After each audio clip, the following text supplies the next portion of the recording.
Let's take a moment and check out the audio settings menu when the system is set up in its two-way standard mode on the Pioneer AVH-X3800BHS. So I'm on the USB source right now, and I'm just going to touch the gears, and we're going to go to the speaker here to get to my audio settings. The first thing we see here is the graphic EQ. We'll touch that to open it up. You can get more information about operating the graphic EQ and setting up custom EQ 1 and 2 on the graphic EQ video. Next up is our fader and balance control. We'll open that. Here we can fade to the right or balance to the right or the left. We can fade to the front or the rear. Make whatever settings there that work best for you. Once you're done with that, we'll go back up. Next up is our mute level, and we have a couple of different things to choose from here in the mute level.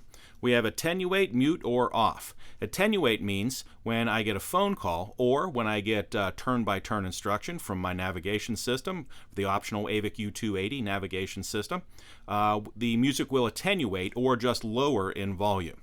If I choose mute, the system will completely mute the music until the instruction or the phone call is over. And if I don't want the music to attenuate or mute when I make a phone call or I get turn-by-turn instruction, I can switch the system off. I like to have that completely muted, so I'm going to choose to mute the music when I get turn-by-turn instruction from my nav system or when I am on a phone call. Next up is my source level adjuster. We'll just adjust this up a little.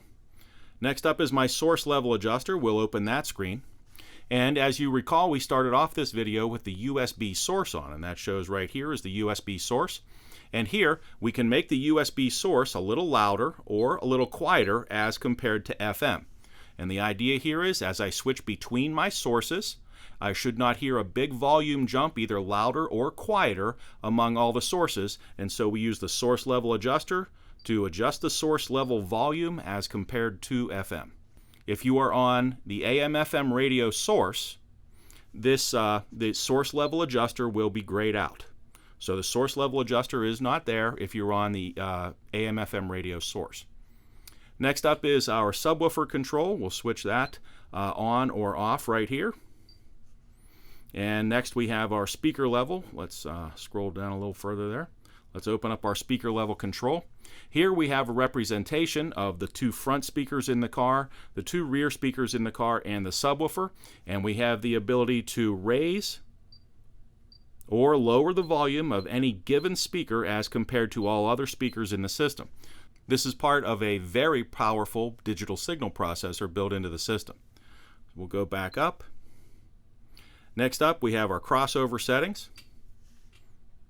We have a front crossover, we have the rear subwoofer, front crossover, and rear crossover available to us.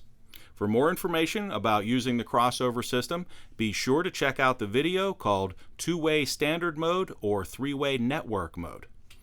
Let's go back up. Next we have our subwoofer settings. And this is just a shortcut to get to the crossover and slope settings for the subwoofer. Again, for more information here, be sure to check out the standard mode 2-way or network mode 3-way video.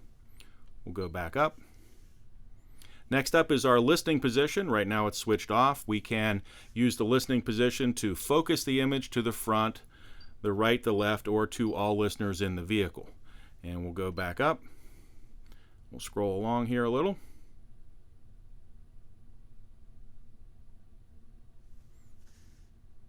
Next up we have our time alignment settings and our auto EQ and saved settings for auto EQ.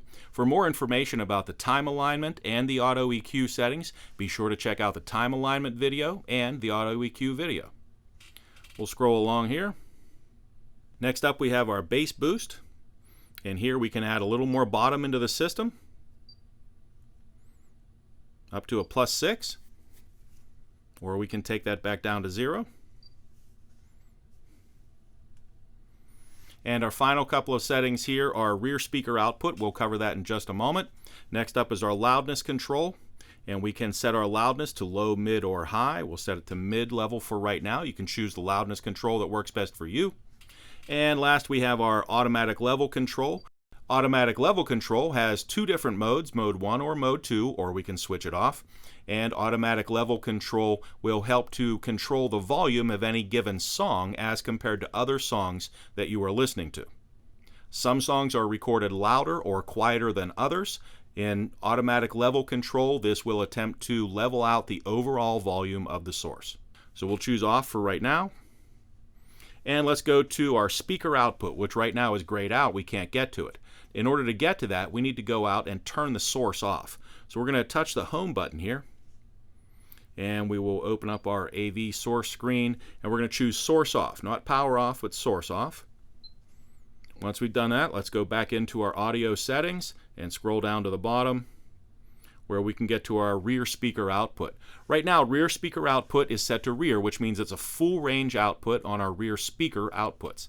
If we want to switch that to subwoofer output, we can do that as well, and this would make our rear speaker output level a subwoofer output. For right now, we'll keep that as the as full range output. When you're done making your adjustments here, you can just hit the X to escape.